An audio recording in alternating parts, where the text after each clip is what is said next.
IVM. 2021ರಲ್ಲಿ COVID-19 ಭಯಂಕರವಾದ second wave ಅನ್ನು ನಾವು ಭಾರತದಲ್ಲಿ ಹೇಗೆ ಹರಡೋಕ್ಬಿಟ್ಟಿದ್ದೀವಿ. ನಮ್ಮ ದೇಶದಲ್ಲಿ ಪಬ್ಲಿಕ್ ಹೆಲ್ತ್ ಅನ್ನುವ ವಿಷಯ ಯಾವತ್ತೂ ಪ್ರಯಾರಿಟಿ ಆಗಿಲ್ಲ. ಆದರೆ ನಾವು 2020ರಲ್ಲಿ ಏನು ಕಲಿತ್ವಿ ಮತ್ತು ಏನು ಸಿಸ್ಟಮ್ಸ್ ಕಟ್ಟಿದ್ವಿ ಈ ವರ್ಷಕ್ಕೆ ಸಹಾಯ ಮಾಡೋ ಥರ. ಬನ್ನಿ ಮಾತಾಡೋಣ ಡಾಕ್ಟರ್ ಗಿರಿಧರ ಬಾಬು ಅವರ ಜೊತೆ. ಡಾಕ್ಟರ್ ಬಾಬು ಅವರು public health foundation of India PHFIನಲ್ಲಿ ಪ್ರೊಫೆಸರ್ ಆಗಿದ್ದಾರೆ ಮತ್ತು ಅವರು ಕೋವಿಡ್-19 ಪ್ಯಾಂಡಮಿಕ್ ಶುರುವಾಗಿಂದ ಭಾರತ ಸರ್ಕಾರ ಆಗಲಿ, ಕರ್ನಾಟಕ ಸರ್ಕಾರ ಮತ್ತು ನಮ್ಮ ಬೃಹತ್ ಬೆಂಗಳೂರು ಮಹಾನಗರ ಪಾಲಿಕೆ ಎಲ್ಲಾ ಲೆವೆಲ್ಸ್ ಅಲ್ಲೂ ಬೇರೆ ಬೇರೆ ತರ ಟೆಕ್ನಿಕಲ್ ಅಡ್ವೈಸರಿ ರೋಲ್ಸ್ ಅಲ್ಲಿ ಹೆಲ್ಪ್ ಮಾಡ್ಕೊಂಡು ಬಂದಿದ್ದಾರೆ. ಬನ್ನಿ ಅವರ ಜೊತೆ ಮಾತಾಡೋಣ. ತಲೆ ಉಪಯೋಗಿಸಿ ಮಾತಾಡೋಣ. ತಲೆಯೆಲ್ಲ ಮಾತಾಡೋಣ. ಬನ್ನಿ ಹರಟೆ ಹೊಡೆಯೋಣ. ನಾನು ಪವನ್. ನಾನು ಸೂರ್ಯ. ನಾನು ಗಣೇಶ್. ಸುಸ್ವಾಗತ ನಮ್ಮ ತಲೆ ಹರಟೆ ಪಾಡ್ಕಾಸ್ಟ್ಗೆ. ನಮಸ್ಕಾರ ಮತ್ತು ಸುಸ್ವಾಗತ ನಮ್ಮ ತಲೆಹರಟೆ ಕನ್ನಡ ಪಾಡ್ಕಾಸ್ಟ್ಗೆ. ಡಾಕ್ಟರ್ ಗಿರಿಧರ್ ಬಾಬು ಬಿಡುವು ಮಾಡ್ಕೊಂಡು ಬಂದಿದ್ದಕ್ಕೆ ನಮ್ಮ ಕಾರ್ಯಕ್ರಮಕ್ಕೆ ತುಂಬಾನೇ ಧನ್ಯವಾದ. ನನಗೂ ಸಂತೋಷ ನಿಮ್ಮ ಪಾಡ್ಕಾಸ್ಟ್ ಬರೋದಕ್ಕೆ. ಸೊ ಡಾಕ್ಟರ್ ಗಿರಿಧರ, ನಾವು ಒಂದು ಈ ಬ್ಯಾಂಗ್ಳೂರ್ ಇಂಟರ್ನ್ಯಾಷನಲ್ ಸೆಂಟರ್ ನ ಚರ್ಚೆಯಲ್ಲಿ ಒಂದು ಲೈವ್ ವೆಬಿನಾರ್ ಅಲ್ಲಿ ಭಾಗವಹಿಸಿದ್ವಿ. ನಾನು ಮಾಡರೇಟ್ ಮಾಡ್ತಾ ಇದ್ದೆ ಇದೊಂದು 2 ತಿಂಗಳ ಹಿಂದೆ. ಅದರಲ್ಲಿ ನಾವು ಒಂದು ಪ್ರಶ್ನೆ ಬಂದಿತ್ತು, ಏಡ್ಸ್ HIV ಎಪಿಡೆಮಿಕ್ ಇಂದ ನಾವ್ ಏನು ಕಲಿತಿದೀವಿ ಈ ಕಾಲ ಕೋವಿಡ್ ಕಾಲದಲ್ಲಿ ಯಾವ ತರ ಲೆಸನ್ಸ್ ಇನ್ನು ಬಂದಿದೆ ಅಂತ. ಸೊ ಆ ತರ ಪ್ರಶ್ನೆ ಮೇಲೆ ನಾವು ಒಂದಷ್ಟು ಚರ್ಚೆ ಮಾಡಿದ್ವಿ. ಆದ್ರೆ ನಾನು ಈಗಿನ ಸ್ಥಿತಿ ನೋಡಿದ್ರೆ ನಮ್ಮ ಬೆಂಗಳೂರಲ್ಲಿ, ಇಂಡಿಯಾನಲ್ಲಿ, ಕರ್ನಾಟಕದಲ್ಲಿ ಎಲ್ಲಾ ಕಡೆ ಅನ್ಸುತ್ತೆ ಹಿಂದಿನ ವರ್ಷ ನಮಗೆ ಎಲ್ಲರಿಗೂ ಸರ್ಪ್ರೈಸ್ ಆಗಿ ಬಂತು ಈ ಕೋವಿಡ್-19 ರೋಗ. ಆದ್ರೆ ಅಂಡ್ ಹೆಂಗೋ ಮ್ಯಾನೇಜ್ ಮಾಡಿದ್ವಿ. ತುಂಬಾನೇ ಕಷ್ಟಗಳಾಯ್ತು, ಆದ್ರೆ ಹೇಗೋ ಮ್ಯಾನೇಜ್ ಮಾಡಿದ್ವಿ. India was not the worst in the world. ಆದ್ರೆ 2021ರಲ್ಲಿ ಏನಾಯ್ತು ನಿಮ್ ಪ್ರಕಾರ? ನಾವು ಮರ್ತೋದ್ವಾ? Did we drop the ball ಈಗ ಈ ಸ್ಥಿತಿಗೆ ಬಂದಿರೋದಕ್ಕೆ? ಮೊದಲು ಈಗ 2020ರಲ್ಲಿ ಆಗಿದ್ದನ್ನ ನೋಡ್ಕೊಂಡ್ರೆ ಲಕ್ ಅನ್ನೋದಕ್ಕಿಂತ ಐ ಥಿಂಕ್ ನಮ್ಮ ಲೀಡರ್ಶಿಪ್ ವಿತ್ ಇನ್ ಕಂಟ್ರಿ ಬಹಳ ಚೆನ್ನಾಗಿತ್ತು. ಈಗ ಮಾರ್ಚ್ ತಿಂಗಳಲ್ಲಿ ಇಷ್ಟು ಕೇಸ್ ಇದ್ದಾಗ ಬರೀ 500 ಕೇಸ್ ಇದೆ, ಈ ದೇಶನ ಲಾಕ್ಡೌನ್ ಮಾಡಬೇಕಾ ಬೇಡವಾ ಅನ್ನೋ ಪ್ರಶ್ನೆ ಬಂದಾಗ ಏನು ಈ ಎಸ್ಟಾಬ್ಲಿಷ್ಮೆಂಟ್ ಒಂದು ಡಿಸಿಷನ್ ತಗೊಂಡು ನೇಷನ್ ವೈಡ್ ಲಾಕ್ಡೌನ್ ಮಾಡ್ತೀವಿ ಅಂತ ಅವರು ಒಂದು ನಿರ್ಧಾರ ತಗೊಂಡ್ರು.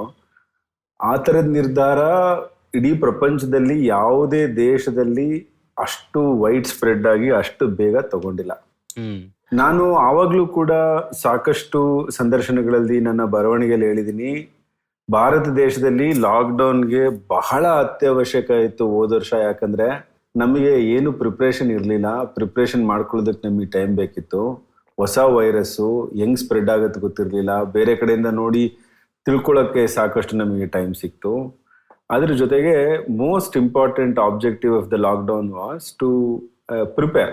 ನಮ್ಮ ಹೆಲ್ತ್ ಸಿಸ್ಟಮ್ ಎಷ್ಟು ವೀಕ್ ಇದೆ ಅಂತ ನಿಮಗೂ ಗೊತ್ತು.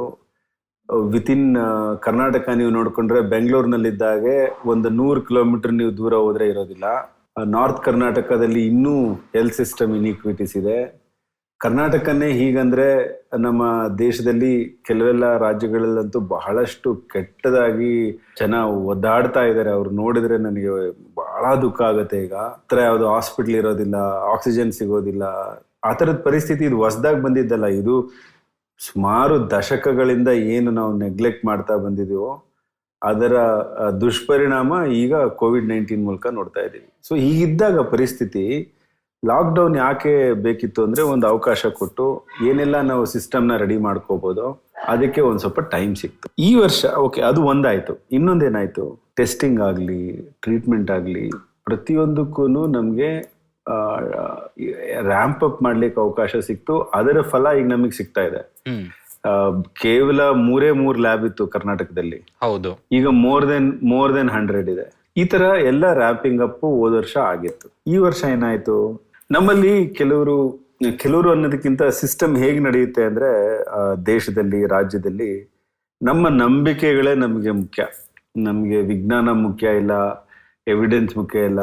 ಕೆಲವ್ರು ಏನ್ ಹೇಳ್ತಾರೆ ಅಂದ್ರೆ ಈಗ ವೈರಸ್ ಜೊತೆ ಬದುಕೋಣ, ಈಗ let us get back to normal. ಇದು ನಾರ್ಮಲ್ ಅಂದ್ರೆ ಏನು ಮಾಡ್ದಲೇ ಇರೋದು, ನಾವು ಮೊದ್ಲೇನ್ ಮಾಡ್ತಾ ಇದ್ವೋ ಅದು.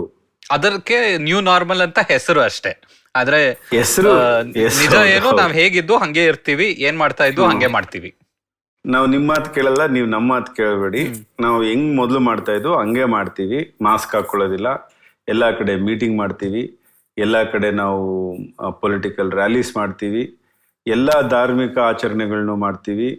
ಯಾವುದಕ್ಕೂ ಅಡೆತಡೆಗಳಿಲ್ಲ.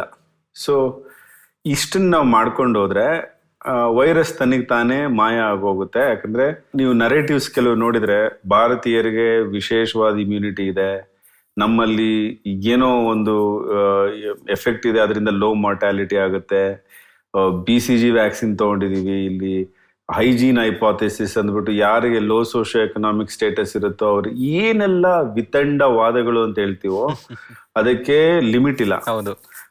ನಮ್ಮ only source of information WhatsApp university ಅಥವಾ ಯಾರೋ ಹೇಳಿದ್ದನ್ನ ನಾವು ಕೇಳ್ತಾ ಇದೀವಿ ಅನ್ನೋದು.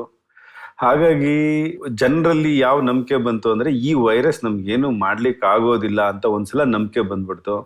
ಆ ನಂಬಿಕೆಯಿಂದ ಎಲ್ಲ ಈವನ್ ನಿನ್ನೆ ತನಕ ಕೂಡ ನನಗೆ ಈ ತರ ಸೀರಿಯಸ್ನೆಸ್ ಬರುತ್ತಾ ಅಂತ ನನಗೆ ಡೌಟ್ ಆಗಿತ್ತು. ಯಾಕಂದ್ರೆ ಸುತ್ತಮುತ್ತ ಜನ ಸಾಯ್ತಾ ಇದಾರೆ, ಮಹಾರಾಷ್ಟ್ರದಲ್ಲಿ ಕೇಸ್ ಬರ್ತಾ ಇದೆ, ಡೆಲ್ಲಿ ಬುದ್ಧಿ ಕಲೀಲಿಲ್ಲ, ಡೆಲ್ಲಿಲಿ ಬರ್ತಾ ಇದೆ, ಬೇರೆ ರಾಜ್ಯದಲ್ಲಿ ಕಲೀಲಿಲ್ಲ. ಹೀಗಾಗ್ತಿರ್ಬೇಕಾದ್ರೆ ಇಷ್ಟು ಇನ್ಸೆನ್ಸಿಟಿವ್ ಹೇಗಾಗ್ಬೋದು? ಇದರಿಂದ ಹೊಡೆತ ತಿಂದಿದೀವಿ, ಬಹಳಷ್ಟು ಸಾವು ನೋವು ನೋಡಿದೀವಿ. ಆದ್ರೂ ಎರಡನೇ ಅಲೆ ಬರುತ್ತೆ ಅಂದ್ರೆ ಅದನ್ನ ನಂಬೋದೇ ಬಹಳ ಕಷ್ಟ ಇತ್ತು ಜನಕ್ಕೆ. ಈಗ ಬಂದಿದೆ, ಬಂದಾದ ನಂತರ ಈಗ ಮೂರನೇ ಅಲೆನ್ ತಡಿಬೇಕಂದ್ರೆ ಸದ್ಯ ಇದು ಮುಗಿಸ್ಕೊಂಡ್ರೆ ಸಾಕು, ಆಮೇಲೆ ಮತ್ತೆ will get back to our normal ಅಂತಾರೆ. ಇದೊಂದೇ ಅಲ್ಲ ಪವನ್ ಅವರೇ, ಇದು ಬರೀ ಕೊರೋನಾ ವಿಷಯದಲ್ಲಿ ಮಾತ್ರ ಹಿಂಗ್ ಮಾಡಲ್ಲ. ನಾವು ಜನರಲಿ ಮಾಡೋದೇ ಹೀಗೆ ಎಲ್ಲದಕ್ಕೂ. ಬೆಂಕಿ ಬಂತು ಅಂದ್ರೆ ಬೆಂಕಿನ ಹೇಗೆ ಪ್ರಿವೆಂಟ್ ಮಾಡ್ಬೇಕು ಅಂತ ಮಾತಾಡ್ತೀವಿ, ಆಮೇಲೆ ಮರ್ತೋಗ್ತೀವಿ. ರೋಡ್ ಟ್ರಾಫಿಕ್ ಇಂಜುರೀಸ್ ಆದ್ರೆ ರೋಡ್ಸ್ ಬಹಳ ಸೇಫ್ಟಿ ಮಾಡ್ಬೇಕು ಅಂತೀವಿ, ಮರ್ತೋಗ್ತೀವಿ.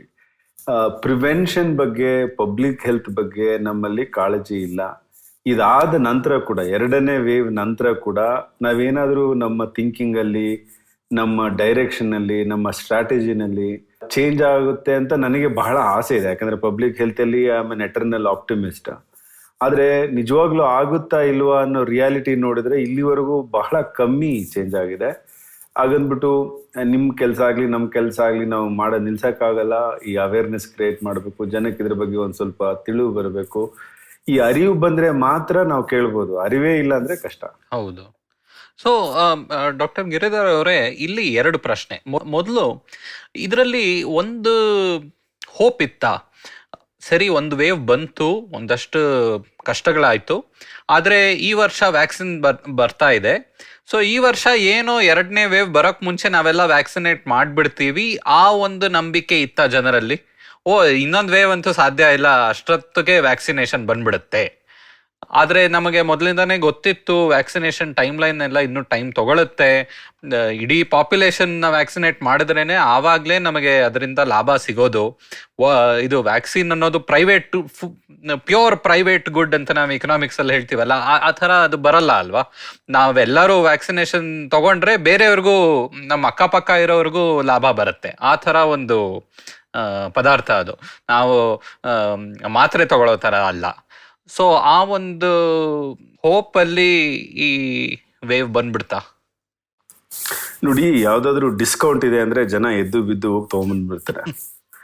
ಈಗ ವ್ಯಾಕ್ಸಿನ್ ನಿಜವಾಗ್ಲೂ ನಮಗೆ ಬೇಕು ಅಂತ ಅನ್ಸಿದ್ರೆ ಎರಡನೇ ವೇವ್ ಮೊದಲು ನಾವು ತಗೊಂಡ್ಬಿಡೋಣ, ಏನಾದ್ರೂ ಮಾಡಿ ತಡಿಬಹುದು ಅಂದ್ರೆ ಹೆವಿ ರಶ್ ಇರೋದು ವ್ಯಾಕ್ಸಿನೇಷನ್ಗೆ.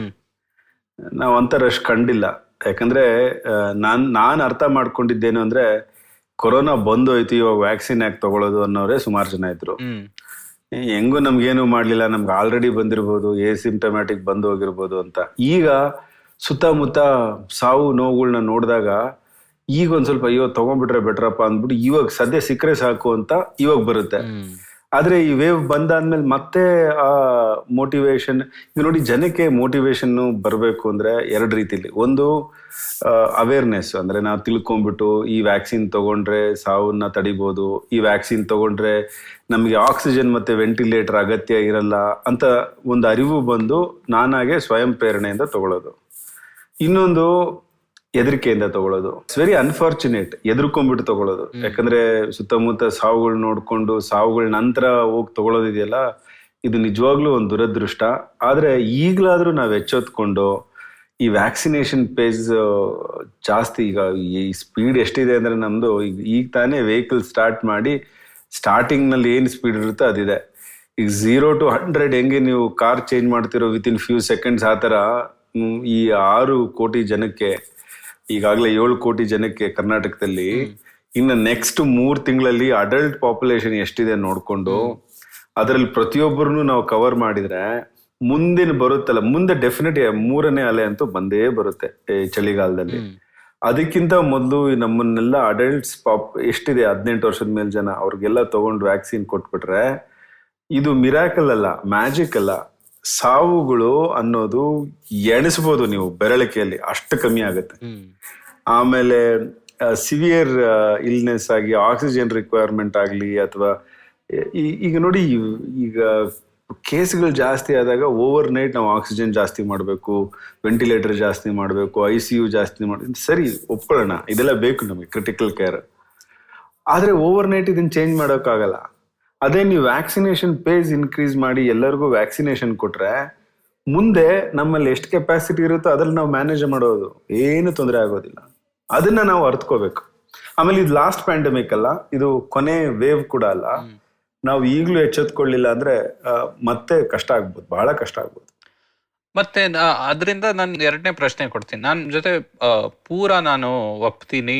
ನಾವು ನಮ್ಮ ಜನರಲ್ಲಿ ನಾವು ತುಂಬಾ ನಮ್ಮ ವ್ಯಾಲ್ಯೂ ಆಫ್ ಲೈಫ್ ಅನ್ನೋದು ಹೆಲ್ಮೆಟ್ ಹಾಕೊಳ್ಳೋದ್ರಲ್ಲಾಗ್ಲಿ, ವ್ಯಾಕ್ಸಿನ್ ತಗೊಳ್ಳೋದ್ರಲ್ಲಾಗ್ಲಿ, ಮಾಸ್ಕ್ ಹಾಕೊಳ್ಳೋದ್ರಲ್ಲಿ ಎಲ್ಲದರಲ್ಲೂ ನಾವು ಕೊಡೋ ಮೌಲ್ಯ ನಮ್ಮ ಜೀವನದ ಮೇಲೆ ತುಂಬಾ ಕಡಿಮೆ. ಆದರೆ ಸರ್ಕಾರದ ಕಡೆಯಿಂದ ಸರ್ಕಾರನು ಆಂಟಿಸಿಪೇಟ್ ಮಾಡಿತ್ತಲ್ವಾ 2ನೇ ವೇವ್ ಬರುತ್ತೆ, ಯಾವತ್ತು ಅಂತ ಎಕ್ಸಾಕ್ಟ್ ಆಗಿ ಮಾಡೆಲ್ ಮಾಡಿ ಎಸ್ಟಿಮೇಟ್ ಮಾಡೋಕೆ ಇಲ್ಲದೆ ಇದ್ರೇನು ಬರುತ್ತೆ ಅಂತ ಗೊತ್ತಿತ್ತು.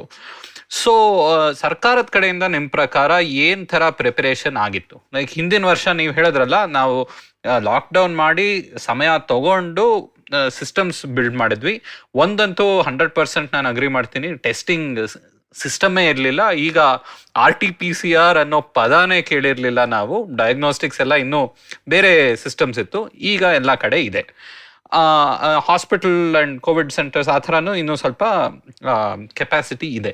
ಬಟ್ ಎಷ್ಟರ ಮಟ್ಟಕ್ಕೆ ನಾವು ಬೆಳೆಸಿದೀವಿ that has survive to this date? 2ನೇ ವೇವ್ಗೆ ಉಪಯೋಗ ಆಗೋ ಥರ ಏನೆಲ್ಲ ಪಬ್ಲಿಕ್ ಸಿಸ್ಟಮ್ಸ್ ನಾವು ತಯಾರಿ ಮಾಡಿದ್ದೀವಿ? ನೋಡಿ, ನಾನು ಇದನ್ನ ಸರ್ಕಾರದ ಪರವಾಗಿ ಮಾತಾಡ್ತಾ ಇಲ್ಲ, ಯಾಕಂದ್ರೆ ನಾನು ಸರ್ಕಾರದಲ್ಲಿ ಕೆಲಸ ಮಾಡ್ತಾ ಇಲ್ಲ. ಅವ್ರ ಕಮಿಟಿಲಿ ಇರ್ಬೋದು ಒಂದೆರಡರಲ್ಲಿ, ಇದರಲ್ಲೆಲ್ಲ ಯಾವ್ದ್ರಲ್ಲೂ ಸಂಭಾವನೆ ತಗೊಳ್ದಲ್ಲೇ ಕೆಲಸ ಮಾಡ್ತಾರೆ. ನಾನೊಬ್ನೇ ಅಲ್ಲ, ಅಲ್ಲಿರೋ ಯಾರು ಸದಸ್ಯರು ಒಬ್ಬರಿಗೂ ₹1 ಸಂಭಾವನೆ ಬರಲ್ಲ. ನಾವೆಲ್ಲ ವಾಲಂಟರಿ ಕೆಲಸ ಮಾಡ್ತಾ ಇರೋದು. ಈಗಾಗಲೇ 100 ಮೀಟಿಂಗ್ ಬರೀ ಟೆಕ್ನಿಕಲ್ ಅಡ್ವೈಸರಿ ಕಮಿಟಿ ಆಗಿದೆ, ಆದ್ರೆ ಸಂಭಾವನೆ ರಹಿತ ನಾವು ಕೆಲಸ ಮಾಡ್ತಾ ಇರೋದು. ಹಾಗಾಗಿ ನಾನು ಹೇಳೋ ಅಡ್ವೈಸ್ ಆಗ್ಲಿ ಅಥವಾ ನನ್ನ ಕಮೆಂಟ್ಸ್ ಆಗ್ಲಿ ಸರ್ಕಾರದ ಪರ ಅಥವಾ ವಿರೋಧ ಇದೆ ಅಂತ ಅಲ್ಲ. ಈಗ 2ನೇ ಅಲೆ ಬರುತ್ತೆ ಅಂತ ಎಲ್ಲರಿಗೂ ಗೊತ್ತಿತ್ತು, ಜನಕ್ಕೆ ಗೊತ್ತಿತ್ತು, ಮಾಧ್ಯಮಕ್ಕೆ ಗೊತ್ತಿತ್ತು, ವಿಜ್ಞಾನಿಗಳಿಗೆ ಗೊತ್ತಿತ್ತು, ಸರ್ಕಾರಕ್ಕೂ ಗೊತ್ತಿತ್ತು. ಆದ್ರೆ 2ನೇ ಅಲೆ ಯಾವ ರೀತಿಲಿ ಬರುತ್ತೆ, ಎಷ್ಟು ಕೇಸ್ಗಳು ಬರುತ್ತೆ ಅಂತ ಯಾರು ಕರೆಕ್ಟ್ ಆಗಿ ಹೇಳಲಿಕ್ಕೆ ಆಗೋದಿಲ್ಲ. ಯಾಕಂದ್ರೆ ಇದು ಈ virus behaviour it self is change. ಈಗ ಮೊದಲು ವೈರಸ್ ವೇರಿಯಂಟ್ ಏನಿತ್ತು, ಈಗಿರೋ ಹೊಸ ವೇರಿಯಂಟ್ ಎಷ್ಟು ಫಾಸ್ಟ್ ಆಗ್ತಾ ಇದೆ, ಇಷ್ಟು ಫಾಸ್ಟ್ ಆಗಿ ಇಷ್ಟು ಜನಕ್ಕೆ ಒಂದೇ ಸಲ ಬರುತ್ತೆ ಅಂತ ಯಾವ ಮ್ಯಾಥಮ್ಯಾಟಿಕಲ್ ಮಾಡೆಲಿಂಗ್ ಅಲ್ಲೂ ಕೂಡ ಹೇಳಿಲ್ಲ. ಒಂದ್ಸಲ ನೀವು ಈ ವೇವ್ ಸ್ಟಾರ್ಟ್ ಆದಾಗ ಆ ಎವಿಡೆನ್ಸ್ ಯೂಸ್ ಮಾಡ್ಬಿಟ್ಟು ಈಗ ಇಷ್ಟು ಕೇಸ್ ಇದೆ, ಮುಂದೆ ಇಷ್ಟಾಗುತ್ತೆ ಅಂತ ಹೇಳ್ಬೋದು. ಆದ್ರೆ ಸರ್ಕಾರಕ್ಕೆ ಮಾತ್ರ ನಾನಿಲ್ಲಿ ಸ್ವಲ್ಪ ಕ್ರೆಡಿಟ್ ಕೊಡ್ಲೇಬೇಕು. ಸ್ವಲ್ಪ ಏನು, ಸಾಕಷ್ಟು ಕೊಡಬೇಕು. ನಮ್ಮಲ್ಲಿ ಅಡಿಷನಲ್ ಚೀಫ್ ಸೆಕ್ರೆಟರಿ ಇದ್ದಾರೆ, ಮಿಸ್ಟರ್ ಜಾವೇದ್ ಅಖ್ತರ್ ಅಂತ. And why I am taking his name is, ಇಡೀ ದೇಶದಲ್ಲಿ ಆ ಥರದ್ದು ಕಮ್ಮಿ ಲೀಡರ್ಸ್ ನಮಗೆ ಸಿಗೋದು. ನಮ್ಮ ಹೆಲ್ತ್ ಸಿಸ್ಟಮ್ಗೆ ಅಂಥ ವಿಷನರಿ ಲೀಡರ್ ನಾವು ನೋಡೇ ಇಲ್ಲ. ಅವ್ರು ಏನ್ ಮಾಡಿದ್ರು, ಈಗ ಹೇಗಿದ್ರು ನಮ್ಮ ಪಬ್ಲಿಕ್ ಹೆಲ್ತ್ ಸಿಸ್ಟಮ್ ಅಲ್ಲಿ ಕೆಪಾಸಿಟಿ ಕಮ್ಮಿ ಇದೆ, ಇದನ್ನ ಚೇಂಜ್ ಮಾಡ್ಬೇಕು ಅಂತ ಮೊದಲನೇ ಅಲೆ ಆಗ್ತಿದ್ದಾಗ್ಲೇನೆ ಕರ್ನಾಟಕ ರಾಜ್ಯ ಸರ್ಕಾರದಲ್ಲಿ ಏನೇನು ಬೆಡ್ ಇದೆಯೋ ಅವ್ರ ಹಾಸ್ಪಿಟಲ್ಸ್ ಅಲ್ಲಿ ಅದನ್ನೆಲ್ಲ ಆಕ್ಸಿಜನೇಟೆಡ್ ಬೆಡ್ಸ್ ಮಾಡಿದ್ರು. ನೀವು ಹೋಗಿ ಇವಾಗ ಜಯನಗರ್ ಜನರಲ್ ಹಾಸ್ಪಿಟಲ್ ನೋಡಿ, KC ಜನರಲ್ ನೋಡಿ, ಆಮೇಲೆ ಡಿಸ್ಟ್ರಿಕ್ಟ್ ಹಾಸ್ಪಿಟಲ್ ನೋಡಿ, ಎಲ್ಲದನ್ನು ಆಕ್ಸಿಜನೇಷನ್ ಮಾಡೋಣ ಅಂದ್ಬಿಟ್ಟು ಅವರು ಪ್ರೊಸೆಸ್ ಸ್ಟಾರ್ಟ್ ಮಾಡಿ ಆಕ್ಸಿಜನೇಷನ್ ಮಾಡ್ಬಿಟ್ರು ಆವಾಗ್ಲೇನೆ. ಏನಂತ ಅಂದ್ಕೊಂಡ್ರು, ಈಗ ಮೊದಲನೇ ಅಲೆಯಲ್ಲಿ ಎಷ್ಟಿದೆ ಅದ್ರ ಡಬಲ್ ಬರ್ಬೋದಾ 2ನೇ ಅಲೆ ಅಂದ್ರೆ? ಯಾವ್ದಾದ್ರು ಒಂದು ಎಸ್ಟಿಮೇಟ್ ಕೊಡ್ಬೇಕು, ಡಬಲ್ ಕೊಡ್ಬೇಕು. ಇಲ್ಲ ಅವ್ರು ಡಬಲ್ ಅಂದ್ಬಿಟ್ಟು ಇಲ್ಲ ತ್ರಿಬಲ್ ಅಂತ ಯಾರಾದ್ರೂ ಹೇಳಿದ್ರೆ, ಅಥವಾ 5 ಪಟ್ಟು ಜಾಸ್ತಿ ಬರುತ್ತೆ ಅಂದ್ರೆ ಅವ್ರು 5 ಪಟ್ಟು ಮಾಡ್ಬೇಕಿತ್ತು. ಆದ್ರೆ ಅವರು ಬೆಸ್ಟ್ ಎಸ್ಟಿಮೇಟ್ ಏನ್ ಅಂದ್ಕೊಂಡ್ರು, ಈಗ ಮೊದಲನೇ ಅಲೆನೇ ಇಷ್ಟಿದೆ ಅಂದ್ರೆ ಎರಡನೇ ಅಲೆ ಅಂದ್ರೆ ಇದಕ್ಕಿಂತ ಡಬಲ್ ಬೇಕಾಗ್ಬೋದು, 2 ಪಟ್ಟು ಮಾಡೋಣ ಅಂದ್ಬಿಟ್ಟು ಎಲ್ಲಾ ಬೆಡ್ಸ್ ನ ಆಕ್ಸಿಜನೇಟೆಡ್ ಮಾಡಿದ್ರು. ಅದಲ್ದಲೆ ಪ್ರತಿ ಜಿಲ್ಲಾ ಆಸ್ಪತ್ರೆಯಲ್ಲೂ ICU ಮಾಡಿದ್ರು. ಓಹೋ. ಸೊ ಅವರ 20 ಬೆಡ್ಸ್ ICU, ಕೆಲವು ಕಡೆ ಇನ್ನೂ ಕೆಪಾಸಿಟಿ ಇರೋದು ಮೊದ್ಲು ಇರ್ಲಿಲ್ಲ, ಅದನ್ನ ಅವರು ಆವಾಗ ಮೊದಲನೇ ಅಲೆಯಲ್ಲಿ ಮಾಡಿದ್ರು. ಈಗ ಇದಕ್ಕಿಂತ ಇನ್ನು ಏನ್ ಮಾಡ್ಬೋದಿತ್ತು. ಈಗ ಇನ್ ರಿಟ್ರೋಸ್ಪೆಕ್ಟ್ ನಾವು ಯೋಚನೆ ಮಾಡಿದ್ರೆ ಎಲ್ಲರೂ ವಿಸ್ಡಮ್ ಆಗಿ ಬುದ್ಧಿವಂತಿಕೆಯಿಂದ ನಾವು ಹೇಳ್ಬೋದು ಇನ್ನೂ ಮಾಡ್ಬೋದಿತ್ತು, ಇನ್ನೂ ಕೊಡ್ಬೋದಿತ್ತು, ಏನ್ ಮಾಡ್ಬೇಕಿತ್ತು ಅಂತ ಯಾರಾದ್ರೂ ಕರೆಕ್ಟ್ ಆಗಿ ಒಂದು ಎಸ್ಟಿಮೇಟ್ ಕೊಟ್ರೆ ಅದು ಮಾಡ್ಬೋದಿತ್ತು. ಇಲ್ಲಿ ಪ್ರಾಬ್ಲಮ್ ಇರೋದು ಎಲ್ಲಿ ಹೇಳ್ತೀನಿ, ನಮ್ಮಲ್ಲಿ ಅರ್ಬನ್ ಏರಿಯಾದಲ್ಲಿ ಎಸ್ಪೆಷಲಿ ಬೆಂಗಳೂರಿನಲ್ಲಿ ಪಬ್ಲಿಕ್ ಹೆಲ್ತ್ ಕೆಪಾಸಿಟಿ ಇಲ್ಲ. ಅಂದ್ರೆ ಗೌರ್ಮೆಂಟ್ ಸೈಡ್ ನಲ್ಲಿ ಬೆಡ್ ಕೆಪಾಸಿಟಿ ಬಹಳ ಲಿಮಿಟೆಡ್. ಹೌದು. ನೀವೆಲ್ಲ ಲೆಕ್ಕ ಹಾಕೊಂಡ್ರು 2,000 ಬೆಡ್ಗಿಂತ ಜಾಸ್ತಿ ಸಿಗಲ್ಲ. 1.4 crore ಪಾಪ್ಯುಲೇಷನ್ಗೆ ನೀವು 2,000 ಬೆಡ್ ಇಟ್ಕೊಂತೀನಿ ಕ್ರಿಟಿಕಲ್ ಕೇರ್ಗೆ ಅಂದ್ರೆ ಆಗಲ್ಲ. ಯಾಕೆ? ಬೆಂಗಳೂರು ಸಿಟಿನಲ್ಲಿ ಎಲ್ಲರಿಗೂ ಬೇಕಾಗಿರೋದು ಪ್ರೈವೇಟ್ ಹಾಸ್ಪಿಟ್ಲು. ನಮಗೆ ಶೀತ ಕೆಮ್ಮು ನೆಗಡಿ ಆದ್ರೆ ಪ್ರೈವೇಟ್ಗೆ ಹೋಗ್ತೀವಿ, ಪ್ರೈವೇಟ್ ಹಾಸ್ಪಿಟಲ್ಸ್ ಜಾಸ್ತಿ ಇದೆ. ಈಗ ಪ್ರೈವೇಟ್ ಅವ್ರ ಜೊತೆ ಕೊಲಾಬ್ರೇಷನ್ ಮಾಡ್ದಲೇ ತಗೊಳಕ್ ಆಗಲ್ಲ. ಅದನ್ನ ಒಂದು ಒಡಂಬಡಿಕೆ ಹೆಂಗ್ ಮಾಡ್ಕೋಬೇಕು, ಎಷ್ಟು ಬೆಡ್ ಅಂತ ತಗೋಬೇಕು. ಆಮೇಲೆ ಬೆಂಗಳೂರಲ್ಲಿರೋಷ್ಟು ಮೆಡಿಕಲ್ ಕಾಲೇಜ್ ಯಾವ ಸಿಟಿನಲ್ಲೂ ಇಲ್ಲ. ಹೌದು. ಇಷ್ಟೆಲ್ಲ ಸಿಸ್ಟಮ್ ಇಟ್ಕೊಂಡು ಒಂದು ಪ್ಲಾನಿಂಗ್ ಹೆಂಗ್ ಮಾಡ್ಬೇಕು, ಅದನ್ನ ಹೆಂಗ್ ಇಂಪ್ಲಿಮೆಂಟ್ ಮಾಡ್ಬೇಕು, ಅದರಲ್ಲಿ ಇದು ಎಷ್ಟೋ ಜನಕ್ಕೆ ಗೊತ್ತಿಲ್ಲ, ಇದು ಹೆಲ್ತ್ ಡಿಪಾರ್ಟ್ಮೆಂಟ್ ನ ಪರಿಧಿಯಿಂದ ಹೊರಗಡೆ ಬರುತ್ತೆ. ಅರ್ಬನ್ ಏರಿಯಾಸ್ ಅಲ್ಲಿ ಹೆಲ್ತ್ ಏನ್ ಬರುತ್ತೆ ಅದು ಅಲ್ಲಿಯ ಅರ್ಬನ್ ಲೋಕಲ್ ಬಾಡಿಯವರು ರೆಸ್ಪಾನ್ಸಿಬಲ್. ಬೆಂಗಳೂರಿಗೆ ಬೃಹತ್ ಬೆಂಗಳೂರು ಮಹಾನಗರ ಪಾಲಿಕೆ ಇದಕ್ಕೆ ರೆಸ್ಪಾನ್ಸಿಬಲ್. ಅದಕ್ಕೆ BBMP ನಲ್ಲೂ ಕೋವಿಡ್ ವಾರ್ ರೂಮ್ ಇದೆ, ಆತರ ಅದೆಲ್ಲ ಸೆಟಪ್ ಮಾಡಿದಾರಲ್ವಾ. ಅದೇ ತರ ಮೈಸೂರಿನಲ್ಲಿ ಮೈಸೂರು ಮಹಾನಗರ ಪಾಲಿಕೆಯವ್ರು ನೋಡ್ಕೋಬೇಕು. ಅವ್ರು ನೋಡ್ಕೋಬೇಕು ಅಂದಾಗ ಏನಾಗುತ್ತೆ, ಅವರಲ್ಲಿ ರಿಸೋರ್ಸಸ್ ಇರ್ಬೇಕು. ನಿಮಗೆ ಒಂದು ಬಜೆಟ್ ಹೇಳ್ತೀನಿ, ಬೆಂಗಳೂರು BBMP ಬಜೆಟ್ ಅವ್ರು ₹1 ಟೋಟಲ್ ಖರ್ಚು ಮಾಡಿದ್ರೆ ಅದರಲ್ಲಿ 5 ಪೈಸೆಗಿಂತ ಕಮ್ಮಿ ಹೆಲ್ತ್ ಮತ್ತೆ ಎಜುಕೇಶನ್ 2 ಸೇರಿ ಅವರು ಸ್ಪೆಂಡ್ ಮಾಡೋದು. ಅದರಲ್ಲೂ ಕೂಡ ಹೆಲ್ತ್ ಅಲ್ಲಿ ಸ್ಯಾಲರೀಸಿಗೆ ಮಾತ್ರ. ಅವ್ರದೇ ಅಂತ ಹೊಸ ಪಬ್ಲಿಕ್ ಹೆಲ್ತ್ ಪ್ರೋಗ್ರಾಮ್ ಏನೂ ಇಲ್ಲ. ಹೌದು.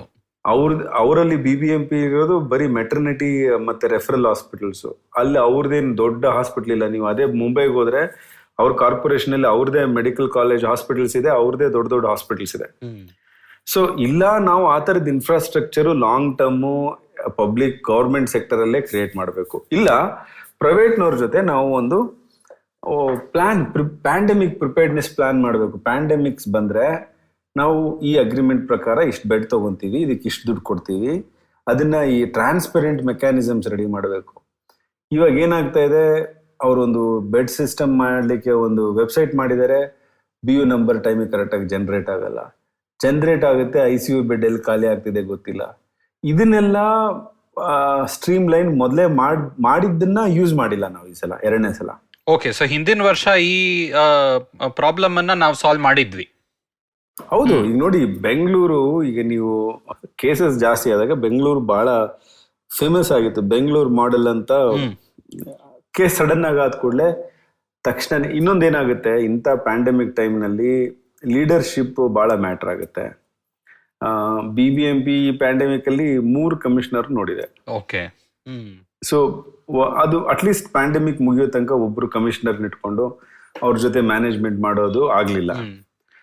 ಸೊ ಯಾರ್ಯಾರು ಬರ್ತಾರೋ ತಿರುಗಿ ಅವ್ರು ಕಲಿಬೇಕು, ಸಿಸ್ಟಮ್ಸ್ ಅಲ್ವಾ, ಅದು ಸಹಜ ಅಲ್ವಾ. ಯಾರಿಗೇ ಆಗ್ಲಿ, ಎಷ್ಟೇ ಎಕ್ಸೆಪ್ಷನಲ್ ಲೀಡರ್ಸ್ ಆದ್ರೂ ಹೊಸದಾಗಿ ಬಂದಾಗ ಸ್ವಲ್ಪ ಟೈಮ್ ಹಿಡಿಯುತ್ತೆ. ಸೊ ಹಾಗಾಗಿ ಪ್ಯಾಂಡಮಿಕ್ ಕ್ರೈಸಿಸ್ ನಲ್ಲಿ ಆತರ ಚೇಂಜಸ್ ಆಗೋದು ಸ್ವಲ್ಪ ಕಷ್ಟ ಕಲ್ತ್ಕೊಳ್ಳೋದಿಕ್ಕೆ. But anyway, all said and done, ಈಗಿನ ಪ್ರಾಬ್ಲಮ್ ಕೂಡ ಸಾಲ್ವ್ ಆಗುತ್ತೆ, ಆಗಲ್ಲ ಅಂತಲ್ಲ. ಆದ್ರೆ ಇದರಿಂದ ನಾವ್ ಏನ್ ಕಲಿತೀವಿ ಮುಂದೆ ಪಬ್ಲಿಕ್ ಹೆಲ್ತ್ಗೆ, ಅದು ಮುಖ್ಯ. ನಾನು ನಿಮಗೆ ಮೊದಲೇ ಸ್ಟಾರ್ಟಿಂಗ್ ನಲ್ಲೇ ಹೇಳಿದೆ, ಈಗ ಬಂದಾಗ್ಲೆಲ್ಲ ನಾವ್ ಹೇಗೋ ಯುದ್ಧ ಮಾಡಿ ಸ್ವಲ್ಪ ನಮ್ಮ ವೀರತ್ವ ತೋರಿಸಿ ಜನರನ್ನ ಬೇಡಿ ಕಾಡಿ ಏನೋ ಕೊಲಾಬ್ರೇಷನ್ ಮಾಡಿ ಗೆಲ್ತೀವಿ. ಗೆಲ್ಲದಂತೂ ಸಹಜ, ಯಾಕಂದ್ರೆ ಕರ್ನಾಟಕದಲ್ಲಿ ಇಲ್ಲಿವರೆಗೂ ಬಂದಿರೋದೆಲ್ಲ ಬೇರೆ ರಾಜ್ಯಗಳಿಗಿಂತ ಚೆನ್ನಾಗೇ ಮಾಡಿದ್ದಾರೆ. ಆದ್ರೆ ಇದರಿಂದ ನಾವ್ ಏನ್ ಕಲಿತೀವಿ, ಇದರಿಂದ ನೆಕ್ಸ್ಟ್ ಮುಂದೆ ಏನ್ ಇಂಪ್ರೂವ್ ಮಾಡ್ತೀವಿ ಅನ್ನೋದು ಇಂಪಾರ್ಟೆಂಟ್. ಹೌದು. ನಿಮ್ ಪ್ರಕಾರ ನಾವು ಲಾಸ್ಟ್ ಇಯರ್ ಅಂತೂ ಅಟ್ಲೀಸ್ಟ್ ಈ ತರ ಒಂದು ಬೆಡ್ ಅಲೋಕೇಶನ್ ಆ ತರ ಸಿಸ್ಟಮ್ ಮಾಡಿದ್ವಿ, ಆದ್ರೆ ಈ ವರ್ಷ ಅದನ್ನ ಫುಲ್ ಉಪಯೋಗಿಸ್ಕೊಡೋಕ್ ಸದ್ಯಕ್ಕೆ ಇನ್ನೂ ತಯಾರಿ ಆಗ್ತಾ ಇದೆ. ಎರಡನೇದು ನೀವು ಹೇಳಿದ್ದು ಹೆಲ್ತ್ ಸಿಸ್ಟಮ್ಸ್ ಅಲ್ಲಿ, ಅಟ್ಲೀಸ್ಟ್ ಪಬ್ಲಿಕ್ ಹೆಲ್ತ್ ಸಿಸ್ಟಮ್ಸ್ ಅಲ್ಲಿ, ಹಾಸ್ಪಿಟಲ್ಸ್ ಅಲ್ಲಿ ಆಕ್ಸಿಜನೇಷನ್, ಇನ್ನು ಕ್ರಿಟಿಕಲ್ ಕೇರ್, ಆ ಥರ ಸ್ವಲ್ಪ ಇನ್ಫ್ರಾಸ್ಟ್ರಕ್ಚರ್ ಕಟ್ಟಿದ್ವಿ. ಅದು ಈ ವರ್ಷಕ್ಕೆ ಉಪಯೋಗ ಆಗ್ತಾ ಇದೆ. ಆದರೆ ನೀವು ಹೇಳಿದ ಥರನೇ ಲೈಕ್ ಹಿಂದಿನ ವರ್ಷ ನೋಡಿದೆ, ಮ್ಯಾಕ್ಸಿಮಮ್ ಪೀಕ್ ಇದ್ದಿದ್ದು ಬೆಂಗಳೂರಲ್ಲಿ 65,000 ಲೆಕ್ಕ ಆಕ್ಟಿವ್ ಕೇಸಸ್ ಅಲ್ವಾ. ಅದಕ್ಕೆ ಆಮೇಲೆ ಇಳಿತಾ ಬಂತು. ಈಗ ನಾವು ನೋಡ್ತಾ ಇದೀವಿ ಅದಕ್ಕೆ 3ರಷ್ಟು, ಆಲ್ಮೋಸ್ಟ್ 2 ಲಕ್ಷಕ್ಕೆ ಹೋಗ್ಬೋದು, ಅಷ್ಟು ಆಕ್ಟಿವ್ ಕೇಸಸ್ ಇದೆ. ಸೊ ಅಷ್ಟಕ್ಕೆ ಇನ್ನು 5ರಷ್ಟು ಆಗುತ್ತೆ ಅದು. ಆದ್ರೆ ಅಷ್ಟಕ್ಕೆ ಕೆಪಾಸಿಟಿ ನಮ್ಮಲ್ಲಿ ಇಲ್ಲ. ಆಮೇಲೆ ಇನ್ನೊಂದು ಏನಿಲ್ಲ ಅಂತ ಹೇಳ್ತೀನಿ, ಅರ್ಬನ್ ಏರಿಯಾದಲ್ಲಿ ಮ್ಯಾಕ್ಸಿಮಮ್ ಪ್ರಾಬ್ಲಮ್ ಯಾವ್ದಕ್ಕೆ ಅಂದ್ರೆ ಹೆಲ್ತ್ ವರ್ಕರ್ಸ್ ಇಲ್ಲ. ನೀವು ರೂರಲ್ ಏರಿಯಾದಲ್ಲಿ ಹೋಗಿ 5,000 ಜನಕ್ಕೆ ಒಬ್ರು ಇದು ANM ಅಂತ ಇರ್ತಾರೆ, ಜೂನಿಯರ್ ಹೆಲ್ತ್ ಅಸಿಸ್ಟೆಂಟ್ ಫೀಮೇಲ್ ಅಂತ. 1,000 ಜನಕ್ಕೆ ಒಬ್ರು ಆಶಾ ಅಂತ ಇರ್ತಾರೆ. ಅರ್ಬನ್ ಏರಿಯಾದಲ್ಲಿರೋ ವೇಕೆನ್ಸಿ ಫಿಲ್ಲೇ ಮಾಡಿಲ್ಲ. ಅದು ಆ ಮ್ಯಾನ್ ಪವರ್ ಇಲ್ವೇ ಇಲ್ಲ. ನೀವು ಕಾಂಟ್ಯಾಕ್ಟ್ ಟ್ರೇಸಿಂಗ್ ಮಾಡಿ ಅಂದ್ರೆ ಯಾರು ಮಾಡ್ತಾರೆ? ಈಗ ಐಸೋಲೇಷನ್ ಮಾಡಬೇಕು, ಇಮಿಡಿಯೇಟ್ ಆಗಿ ಟೆಸ್ಟ್ ಮಾಡಿ, ಅವ್ರು ಎಲ್ಲಿದ್ದಾರೆ ಗೊತ್ತಿಲ್ಲ. ನಮ್ಮಲ್ಲಿ ವರ್ಕರ್ಸ್ ಇಲ್ಲ, ನಾವು ಟೆಂಪರರಿ ವರ್ಕರ್ಸ್ ಯೂಸ್ ಮಾಡ್ತೀವಿ. ಈಗ ಒಂದ್ಸಲ ಒಂದ್ ವೇವ್ ಬಂತು, ಒಂದ್ ಟೆಂಪರರಿ ವರ್ಕರ್ ಯೂಸ್ ಮಾಡಿದ್ವಿ, ಎರಡನೇ ಸಲ ಇನ್ನೊಂದು ವೇವ್ ಬಂತು, ಇನ್ನೊಂದ್ ಯಾರನ್ನೋ ಮಾಡಿದ್ವಿ, ಅಥವಾ ಏನೂ ಮಾಡ್ಲಿಲ್ಲ. ಇದು ಗಾಯ. ಈಗ ಸೆಪ್ಸಿಸ್ ಅಂತ ಏನಂದ್ರೆ ದೇಹ ತುಂಬಾ ಪಸ್ ತುಂಬಿಕೊಳ್ಳೋದು ಅಂದ್ರೆ, ಅದಕ್ಕೆ ಒಂದ್ ಕಡೆ ಬ್ಯಾಂಡೇಜ್ ಹಾಕಿದ್ರೆ ಆಗಲ್ಲ. ಹೌದು, ಅದು ಸಿಸ್ಟಮಿಕ್ ಪ್ರಾಬ್ಲಮ್ ಅಂದ್ರೆ ಅದಕ್ಕೆ ಸಿಸ್ಟಮಿಕ್ ಆಗಿ ಅದನ್ನ ಅಡ್ರೆಸ್ ಮಾಡಬೇಕು. ಇಲ್ಲಿ ನಮ್ಮಲ್ಲಿರೋ problems complete lack of urban primary health care. ಅದಕ್ಕೆ ನಾವು ಒತ್ತು ಕೊಟ್ಟಿಲ್ಲ. ಒತ್ತು ಕೊಡಬೇಕಾಗಿರೋದು BBMP ಬಜೆಟ್ ಇಂದ, BBMP ರಿಸೋರ್ಸಸ್ ಇಂದ. ಯಾಕಂದ್ರೆ ಬೆಂಗಳೂರು ಜನ ಟ್ಯಾಕ್ಸ್ ಕಟ್ಟೋದು BBMPಗೆ, ಅವ್ರ ಹೆಲ್ತ್ ನೋಡ್ಬೇಕಾಗಿರೋದು BBMP ಅವರು. ನಾವು ಟ್ಯಾಕ್ಸ್ ತಗೊಳ್ತೀವಿ ಆದ್ರೆ ಸರ್ವಿಸಸ್ ಕೊಡಲ್ಲ ಅಂದ್ರೆ ದಟ್ ಈಸ್ ನಾಟ್ ರೈಟ್. ನಾವು ರೋಡ್ ಕಟ್ಲಿಕ್ಕೆ ದುಡ್ಡಿದೆ, ಈಗ ಹಾಸ್ಪಿಟ್ಲ್ ಕಟ್ಟೋದು ಬಹಳ ಈಸಿ ಅವ್ರಿಗೆ, ಬಹಳ ಬೇಗ ಕಟ್ಬಿಡ್ತಾರೆ. ಆದ್ರೆ ಮ್ಯಾನ್ ಪವರೇ ಇರೋದಿಲ್ಲ. ಅವಾಗ ಏನ್ ಮಾಡೋದು? ನಮ್ಮ ಬೇಸಿಕ್ ಹೆಲ್ತ್ ಕೇರೇ ಸರಿ. ಅಂಡ್ ಹೆಲ್ತ್ ಅಲ್ಲಿ ಬೇರೆ ಸೆಕ್ಟರ್ಸ್ ಗಿಂತ ರೆವೆನ್ಯೂ ಎಕ್ಸ್ಪೆಂಡಿಚರ್ ಮುಖ್ಯ ಅಲ್ವಾ. ಹಾಸ್ಪಿಟಲ್ ಕಟ್ಬೋದು, ಆದ್ರೆ ಡಾಕ್ಟರ್ಸ್, ನರ್ಸಸ್, ಅಟೆಂಡೆಂಟ್ಸ್ ಎಲ್ಲರಿಗೂ ಸಂಬಳ ಕೊಡೋದು, ಡಿಸ್ಪೆನ್ಸಬಲ್ಸ್ಗೆ ಮತ್ತೆ ಮಾತ್ರೆ ಔಷಧಿಗಳಿಗೆ, ಅದೆಲ್ಲ ಸಾಕಷ್ಟು ಖರ್ಚಿದೆ ಅಲ್ವಾ. ಸೊ ಇದು systems it's not one of ಒಂದು ಕಟ್ಬಿಡ್ತೀನಿ ಆಮೇಲೆ ಸರಿ ಹೋಗುತ್ತೆ ಅನ್ನೋದಲ್ಲ, ಆದ್ರೆ ಸಿಸ್ಟಮ್ ಹೇಗೆ ಮೇಂಟೈನ್ ಮಾಡ್ಕೊಂಡು ಹೋಗೋದು ಅಂತ. ಒಂದು ಉದಾಹರಣೆ ಕೊಡ್ಬೇಕು ಅಂದ್ರೆ, ಈಗ ಕೊರೋನಾದಲ್ಲಿ ಏನ್ ಹೇಳ್ತೀವಿ, ಯಾರಿಗೆ ಕೋಮಾರ್ಬಿಡಿಟೀಸ್ ಇರುತ್ತೋ ಅವರಿಗೆ ಸಾವು ಜಾಸ್ತಿ, ಸಾವಿನ ಪ್ರಮಾಣ ಜಾಸ್ತಿ ಅಂತ ಹೇಳಿ. ಆದ್ರೆ ಎಷ್ಟು ಜನಕ್ಕೆ ಕೋಮಾರ್ಬಿಡಿಟೀಸ್ ಇದೆ ಅಂತ ಹೇಗ್ ಗೊತ್ತಾಗುತ್ತೆ? ಹೌದು, ಅದು ಗೊತ್ತಾಗೋದು ನಿಮ್ಮ ಪ್ರೈಮರಿ ಹೆಲ್ತ್ ಕೇರ್ ಎಷ್ಟು ಸ್ಟ್ರಾಂಗ್ ಇದೆ ಅಂತ. ಈಗ ಅಡಲ್ಟ್ಸ್ ಅಲ್ಲಿ 3 ಜನ ನೀವು ತಗೊಂಡ್ರೆ ಅದ್ರಲ್ಲಿ ಒಬ್ರಿಗೆ high blood pressure, hypertension ಇರುತ್ತೆ. 10 ಜನ ತಗೊಂಡ್ರೆ ಒಬ್ರಿಗೆ ಡಯಾಬಿಟಿಸ್ ಇರುತ್ತೆ. ನಾವು ಆ ತರದೊಂದು ರಿಜಿಸ್ಟ್ರಿನೇ ಇಟ್ಕೊಂಡಿಲ್ಲ, ಅರ್ಬನ್ ಅಲ್ಲೂ ಇಲ್ಲ, ರೂರಲ್ಲೂ ಇಲ್ಲ. ಅವ್ರದ್ದೆಲ್ಲ ಹೆಸರುಗಳು ತಗೊಂಡು ಅವ್ರು ಟೈಮಿಗೆ ಟ್ಯಾಬ್ಲೆಟ್ಸ್ ಎಲ್ಲ ತಗೊಳ್ತಾ ಇದಾರ ಅಂತ ನೋಡಿದ್ರೆ ಅವಾಗ ಅವ್ರ ಪ್ರೊಡಕ್ಟಿವಿಟಿನೂ ಜಾಸ್ತಿ ಇರುತ್ತೆ. ಕೋವಿಡ್ ಬಂದ್ರೂ ಅವ್ರಿಗೇನು ಆಗಲ್ಲ. ನಮ್ಗೆ ಆ ಸಿಸ್ಟಮೇ ಇಲ್ಲ. ಆದ್ರೆ ಅವ್ರಿಗೇನಾದ್ರು ಹಾರ್ಟ್ ಅಟ್ಯಾಕ್ ಬಂದ್ರೆ, ಅವ್ರು ಯಾವ್ದಾದ್ರು ಕಾರ್ಪೊರೇಟ್ ಹಾಸ್ಪಿಟ್ಲ್, ಪ್ರೈವೇಟ್ ಹಾಸ್ಪಿಟ್ಲ್ಗೆ ಹೋದ್ರೆ ಅದಕ್ಕೆ ನಾವು ನಮ್ಮ ಗೌರ್ಮೆಂಟ್ ಕಡೆಯಿಂದ ಬಿಲೋ ಪಾವರ್ಟಿ ಲೈನ್ ಇದ್ರೆ ಪ್ರೀಮಿಯಂ ಕಟ್ಟಿ ಅವ್ರಿಗೆ 2 ಲಕ್ಷ ಕೊಡ್ತೀವಿ. ಅಂದ್ರೇನು, ನೀವು BP ಇಟ್ಕೊಂಡಿರ್ಬೋದು, ನೀವು ರಿಸ್ಕ್ ಫ್ಯಾಕ್ಟರ್ಸ್ ಕಂಟಿನ್ಯೂ ಮಾಡ್ಬೋದು, ನಿಮ್ಗೆ ಏನಾದ್ರು ಹಾರ್ಟ್ ಅಟ್ಯಾಕ್ ಆದ್ರೆ ಆ ಸರ್ಜರಿಗೆ ನಾವು ದುಡ್ಡು ಕೊಡ್ತೀವಿ. ಇದು ಪಬ್ಲಿಕ್ ಹೆಲ್ತ್ ಅಲ್ಲ. ಇದು ಜನರು ಸಿಕ್ಕಾಗ್ಲಿ ಆಮೇಲೆ ನಾವು ನೋಡ್ಕೊಳ್ತೀವಿ ಅನ್ನೋದು ಪಬ್ಲಿಕ್ ಹೆಲ್ತ್ ಅಪ್ರೋಚ್ ಅಲ್ಲ. ಇದು ಚೇಂಜ್ ಆಗ್ಬೇಕು, ಡೈರೆಕ್ಷನ್ ಚೇಂಜ್ ಆಗ್ಬೇಕು. ಗಿರಿಧರ್ ಬಾಬು ಅವ್ರ ಜೊತೆ ನಮ್ಮ ಚರ್ಚೆ ಮುಂದುವರ್ಸೋಣ ಒಂದು ಸಣ್ಣ ಬ್ರೇಕಿನ ನಂತರ. ಕೇಳುಗರೆ ನಮಸ್ಕಾರ. ನಮ್ಮ ತಲೆಹರಟೆ ಪಾಡ್ಕಾಸ್ಟ್ ನ ಈ ಎಪಿಸೋಡ್ ನಿಮ್ಗೆ ಇಷ್ಟ ಆಗಿದ್ರೆ ದಯವಿಟ್ಟು 1 ನಿಮಿಷ ತಗೊಂಡು ನಿಮ್ಮ ಸೋಷಿಯಲ್ ಮೀಡಿಯಾನಲ್ಲೋ ಇಲ್ಲ ವಾಟ್ಸ್ಆಪ್ ಅಲ್ಲೋ ಬೇರೆಯವ್ರ ಹತ್ರ ಹಂಚ್ಕೊಳ್ಳಿ. iTunes ಇಲ್ಲ ಆಪಲ್ ಪಾಡ್ಕಾಸ್ಟ್ ಅಲ್ಲಿ ನೀವು ಕೇಳ್ತಾ ಇದ್ರೆ ದಯವಿಟ್ಟು ಒಂದು ರೇಟಿಂಗ್ ಮತ್ತು ರಿವ್ಯೂ ನೀಡಿ, ನಮಗೆ ತುಂಬಾನೇ ಸಹಾಯವಾಗುತ್ತೆ. ಮತ್ತು ಕೇಳುಗರೆ, ನಮ್ಮ ತಲೆಹರಟೆ ಕನ್ನಡ ಪಾಡ್ಕಾಸ್ಟ್ ತಕ್ಷಶೀಲಾ ಇನ್ಸ್ಟಿಟ್ಯೂಷನ್ ಮತ್ತು IPSMF independent public spirited media foundation ಇವರಿನ ಸಹಾಯದಿಂದ ಸಾಧ್ಯವಾಗಿದೆ. ಅವರಿಗೆ ನಮ್ಮ ಧನ್ಯವಾದ. Hello, everybody. Welcome to another great week on the IVM Podcast Network. If you're not following us on social media, please do. We're IVM Podcast on Twitter, Facebook, and Instagram. We'd like to thank the sponsors on the network this week, thewholetruthfoods.com, Seat, PayPal, and Cred. We thank you all for your support. Tune into The Note, where Maruk Inayat talks to Dr. Bipin Joshi about the second wave of COVID. He calls it no less than World War III. On The Habit Coach, Ashton was joined by Yoshita Dave, who's a sex educator and intimacy coach. On Paisa Vaisa, Anupam Gupta was joined by Amit Thakkar and Hiral Jain of Market Pulse Technologies, and they talked about trading in Indian markets. All Things Policy by the Takshashila Institute had on board Mihir Mahajan and Pranay Kotastane to talk about the recent changes in the Indian intellectual property front. You should definitely check out the Cyrus Says episode with Ace casting director Mukesh Chabra. They discussed some of his best work. We also had Ira Mukoti, who has authored various books on history and mythology from a female gaze. The IPL season's in full swing and we have Edges and Sledges in English and Khel Niti in Hindi if you want to check out cricket content. Really great conversations on both of those shows. Do check those out. And with that, let's get you back to your show. ನಮಸ್ಕಾರ ಮತ್ತು welcome back. ನಮ್ಮ ಚರ್ಚೆ ಮುಂದುವರಿಸೋಣ. Doctor Babu ಅವರೇ, ಎರಡು ಪ್ರಶ್ನೆ. Like ನಾನು vaccination ಬಗ್ಗೆನೂ ಮಾತಾಡಬೇಕು, ಆದರೆ ಅದಕ್ಕೆ ಮುಂಚೆ ಈಗ ಈ ಸ್ಥಿತಿಲಿದೆ, ನಾವು ನೋಡಿರೋ ಥರ ಕರ್ನಾಟಕದಲ್ಲಿ ಈಗ 2.8 ಲ್ಯಾಕ್ ಆಕ್ಟಿವ್ ಕೇಸಸ್ ಇದೆ, ಬೆಂಗಳೂರಲ್ಲಿ 1-2 ಲಕ್ಷ ಟಚ್ ಮಾಡ್ತಾ ಇದ್ದೀವಿ, ಇನ್ನೂ ಜಾಸ್ತಿ ಆಗ್ಬೋದು. ಈಗ ಏನು ಬಿಲ್ಡ್ ಮಾಡಬೇಕಾಗತ್ತೆ? ಉದಾಹರಣೆಗೆ ಹೇಳ್ತೀನಿ, ಹಿಂದಿನ ವರ್ಷ ನಾವು ಬೆಂಗಳೂರಲ್ಲಿ the largest Covid care centre in the world ಅಂತ 10,000 ಬೆಡ್ ಸೆಂಟರ್ ಶುರು ಮಾಡಿದ್ವಿ.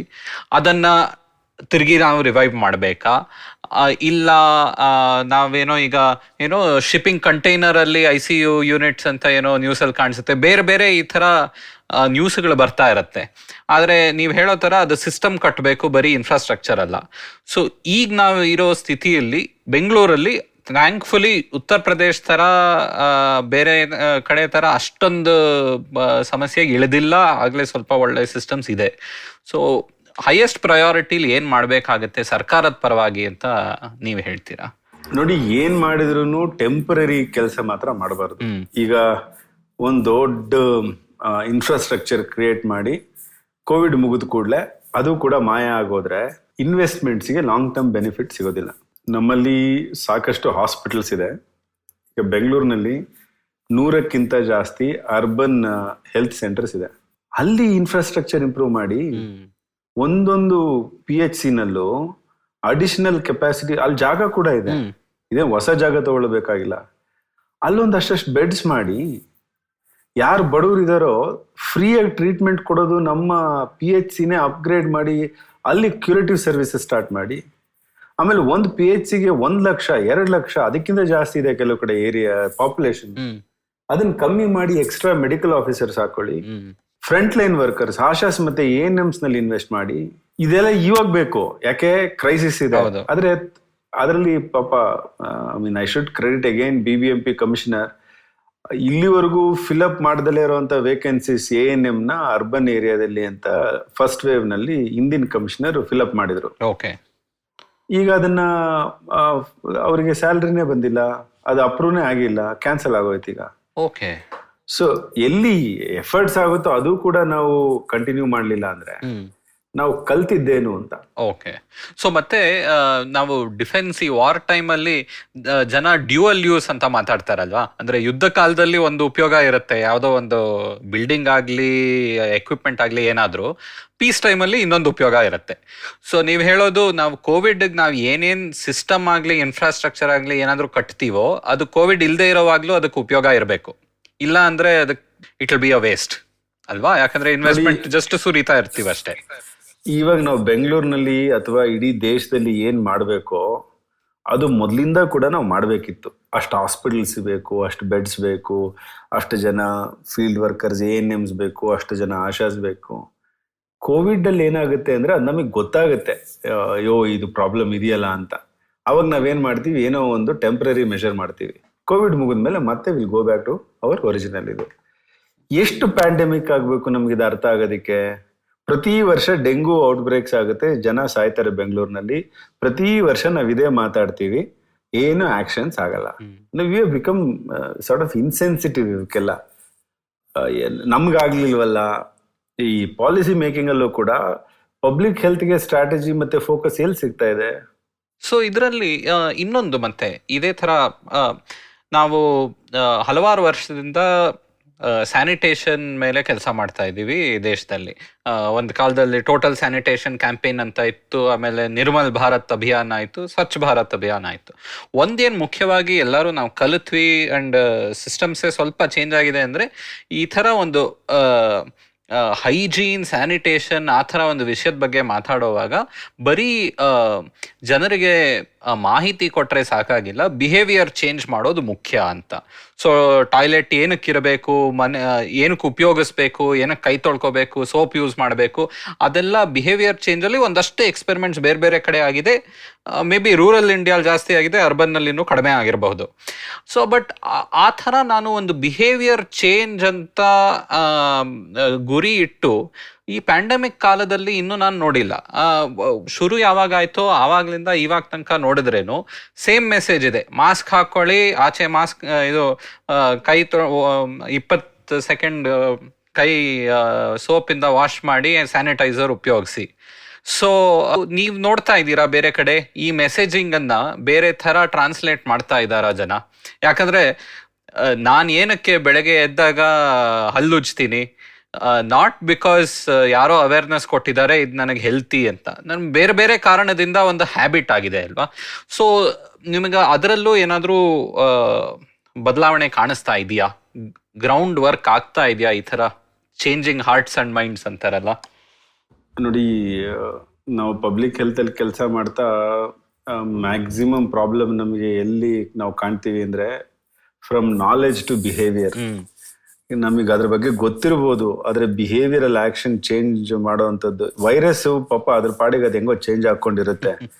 ಈ ಹ್ಯೂಮನ್ ಬಿಹೇವಿಯರ್ ಇದೆಯಲ್ಲ, ಇದನ್ನ ಚೇಂಜ್ ಮಾಡೋದು ಭಾಳ ಕಷ್ಟ. ಫಾರ್ ಎಕ್ಸಾಂಪಲ್, ಯಾರಾದರೂ ಸ್ಮೋಕ್ ಮಾಡ್ತಾ ಇದ್ರೆ ನೀವು ಸ್ಮೋಕ್ ಮಾಡಬೇಡಿ ಅಂದ್ರೆ ಅವ್ರಿಗೆ ಗೊತ್ತಿರುತ್ತೆ ಸ್ಮೋಕ್ ಮಾಡಿದ್ರೆ ಏನಾಗುತ್ತೆ ಅಂತ.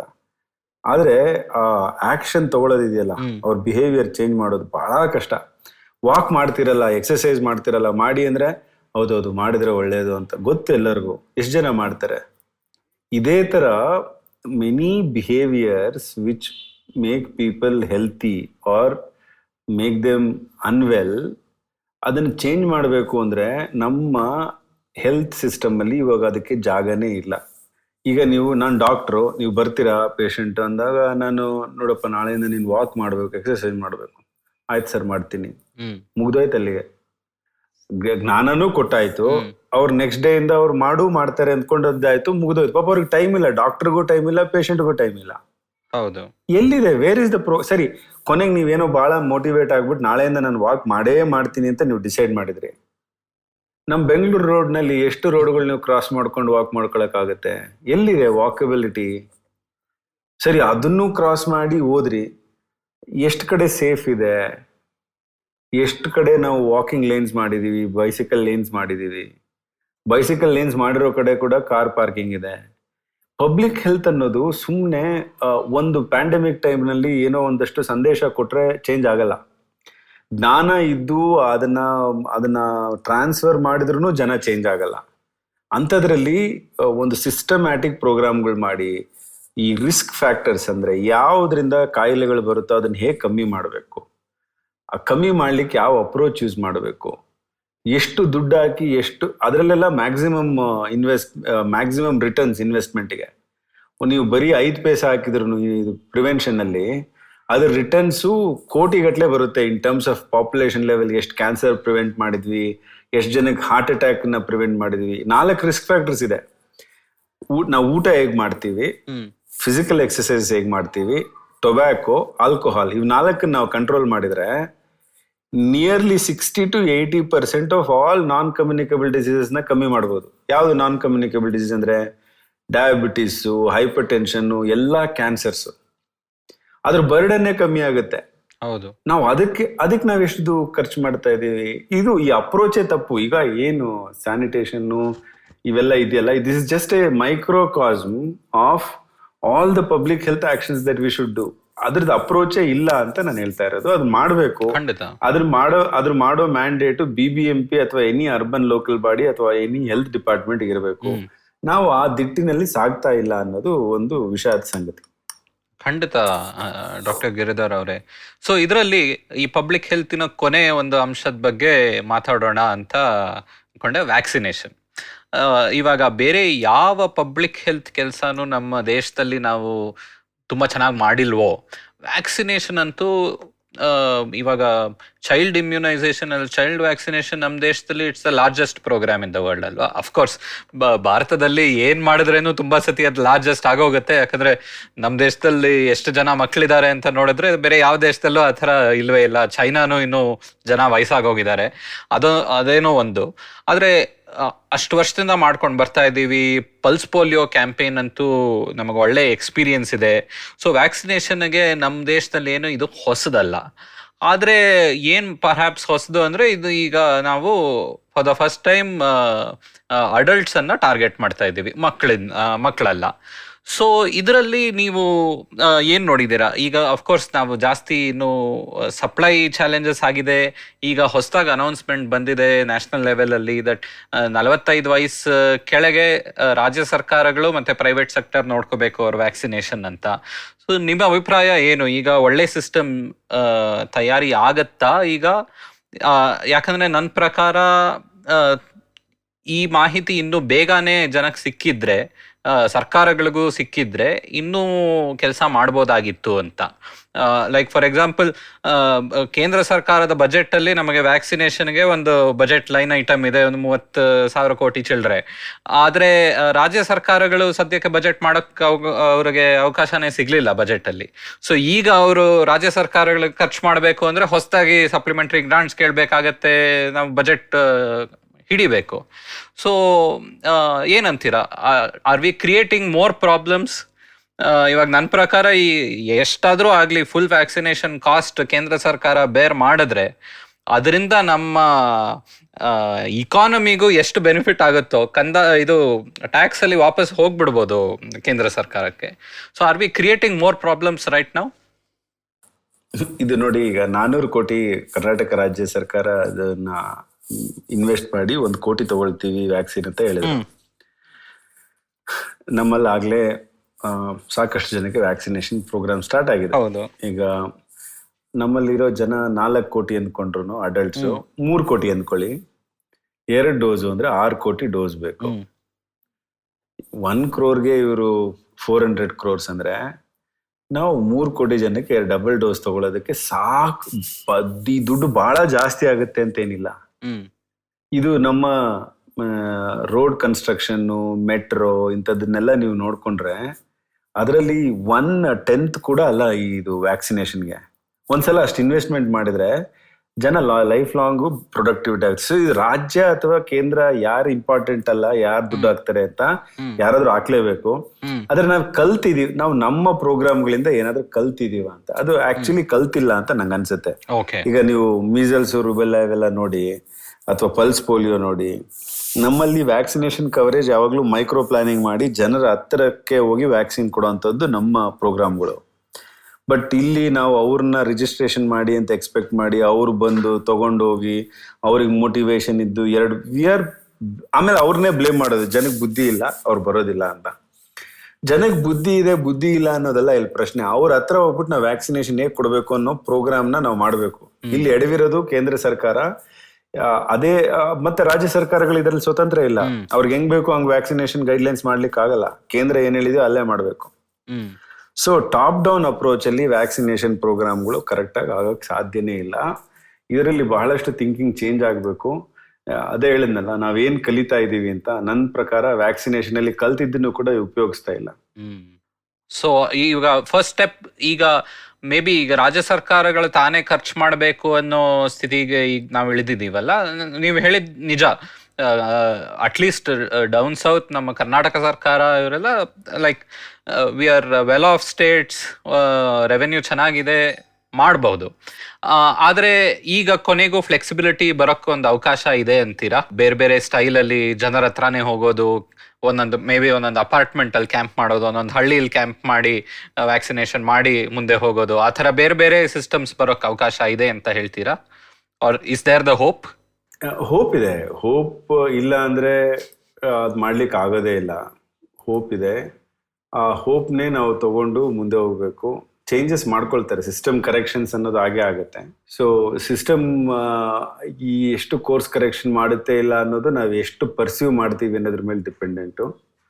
ಸೊ ರಾಜ್ಯ ಸರ್ಕಾರದವರು ರಿಪೀಟೆಡ್ ಆಗಿ ಮಾಡಬೇಕು.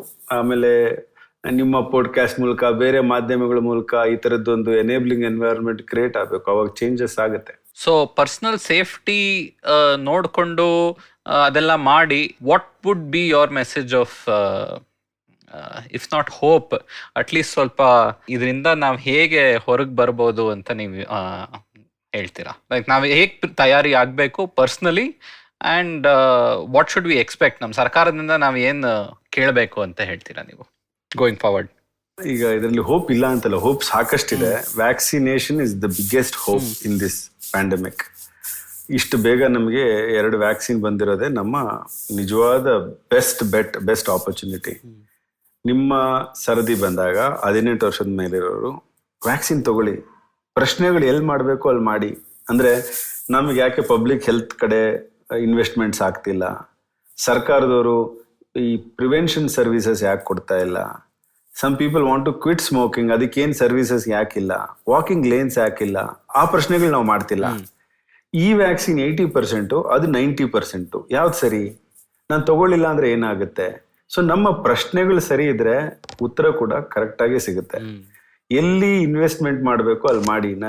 Especially for the younger adults, you got bright future ahead. So you read everything about vaccines and you will only see that ಇದರಿಂದ ನಿಮಗೆ ಒಳ್ಳೇದಾಗುತ್ತೆ ಅಂತಾನೆ, ನಿಮ್ಮ ಮನೆಯವ್ರಿಗೂ ಒಳ್ಳೇದಾಗುತ್ತೆ, ಎಲ್ಲ ಸೊಸೈಟಿಗೂ ಒಳ್ಳೇದಾಗುತ್ತೆ. ವ್ಯಾಕ್ಸಿನ್ ತಗೊಳ್ಳಿ, ಬೇರೆಯವರಲ್ಲೂ ಅರಿವು ಮೂಡಿಸಿ. ಪಬ್ಲಿಕ್ ಹೆಲ್ತ್ನ ಒಂದು ಮೇಜರ್ ಪ್ಯಾಷನ್ ಮಾಡಿಕೊಂಡು ನಮ್ಮ ಜೀವನಗಳಲ್ಲಿ ಈ ಇಲ್ನೆಸ್ ಅನ್ನೋದನ್ನ ಹೋಗ್ಲಾಡಿಸ್ಬೇಕು ಅಂದ್ರೆ ಸರ್ಕಾರದ ಬಗ್ಗೆ ಇನ್ಫ್ಲೂಯೆನ್ಸ್ ಮಾಡೋದು ಕೂಡ ನಮ್ಮ ಕೈಯಲ್ಲೇ ಇದೆ. ಸರ್ಕಾರ ಅಂದ್ರೆ ಅದೇನು ಬೇರೆ ಒಂದು ಎಂಟಿಟಿ ಅಲ್ಲ. ಸರ್ಕಾರ ಚುನಾಯಿತ ಆಗೋದು ನಮ್ಮಿಂದಾನೆ. ಸೊ ನಮ್ಮಲ್ಲಿ ಅರಿವು ಬಂದ್ರೆ ಸರ್ಕಾರದಲ್ಲೂ ಚೇಂಜಸ್ ಆಗೇ ಆಗುತ್ತೆ. ಸೊ ಆ ಒಂದು ನೋಟಲ್ಲಿ ಡಾಕ್ಟರ್ ಬಾಬು ಅವರೇ ತುಂಬಾನೇ ಧನ್ಯವಾದ. ನಮ್ಮ ತಲೆಹರಟೆ ಕಾರ್ಯಕ್ರಮಕ್ಕೆ ಬಂದಿದ್ದಕ್ಕೆ, ಬಿಡುವು ಮಾಡಿ ಸರ್ಕಾರದ ಕಾಲ್ಸ್ ಎಲ್ಲ ಸ್ವಲ್ಪ ನೀವು ಫೋನ್ ಸ್ವಿಚ್ ಆಫ್ ಮಾಡಿ ರೆಕಾರ್ಡ್ ಮಾಡಿದ್ದಕ್ಕೆ ತುಂಬಾನೇ ಧನ್ಯವಾದ. Thank you. ಇವತ್ತಿನ ಎಪಿಸೋಡ್ ಇಷ್ಟ ಆಯ್ತಾ? ಹೊಸ ಎಪಿಸೋಡ್ ಕೇಳೋದಕ್ಕೆ IVM ಪಾಡ್ಕಾಸ್ಟ್ ಆ್ಯಪ್ ಅಥವಾ ಇನ್ಯಾವುದಾದ್ರೂ ಪಾಡ್ಕಾಸ್ಟ್ ಆ್ಯಪ್ ಡೌನ್ಲೋಡ್ ಮಾಡಿ, ತಲೆಹರಟೆ ಕನ್ನಡ ಪಾಡ್ಕಾಸ್ಟ್ಗೆ ಸಬ್ಸ್ಕ್ರೈಬ್ ಮಾಡಿ. ನಾವು ಫೇಸ್ಬುಕ್, ಟ್ವಿಟರ್, ಇನ್ಸ್ಟಾಗ್ರಾಮ್ ಎಲ್ಲಾ ಕಡೆ ಇದ್ದೀವಿ.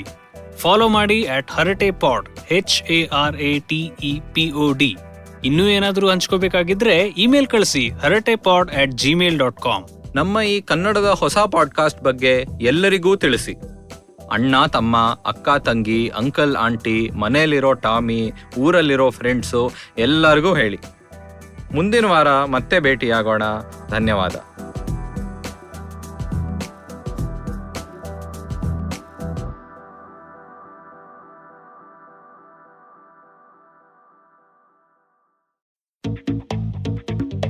We live in an age of disruption, of immense change in every aspect of work, life, and business.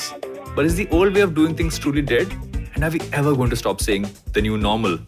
Join me, Varun Dugirala, on Advertising is Dead every Tuesday as I talk to entrepreneurs, leaders, creators, and change makers from across business, media, marketing, and beyond to dig a little deeper into how we got here, what we're doing now, and where we're headed.